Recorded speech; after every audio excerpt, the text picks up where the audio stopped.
Mobil dinas berplat F7018W terlibat kecelakaan tunggal tepat di ruas letter S Kampung Bantar Selak, Desa Cikidang, Kecamatan Cikidang, Kabupaten Sukabumi, Senin 3 Februari sekitar pukul 8.30 waktu Indonesia Barat. Kepala Unit Penegak Hukum Kanit Gakum Satuan Lalu Lintas, Kanit Gakum Satlantas Polres Sukabumi, Ibda M. Yanuar Fajar mengatakan, kecelakaan tunggal terjadi pada pukul 8.30 waktu Indonesia Barat di Jalan Cikidang, tepat di letter S. Kejadian bermula saat kendaraan plat dinas F7018W melaju dari Cibadak menuju Pelabuhan Ratu. Saat tiba di lokasi kejadian, sopir diduga tidak bisa mengendalikan laju kendaraan sehingga mengalami kecelakaan. Fajar menambahkan berdasarkan hasil koordinasi dengan RSUD Pelabuhan Ratu, korban seluruhnya berjumlah 13 orang, termasuk penumpang, kru kernet maupun sopir. Sebagian korban langsung dilarikan ke RSUD Pelabuhan Ratu dan Puskesmas Cikidang.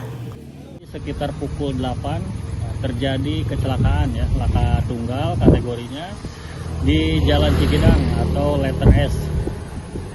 Adapun kronologis kejadian, kendaraan elf melaju dari Cibadak mengarah ke Pelabuhan Ratu.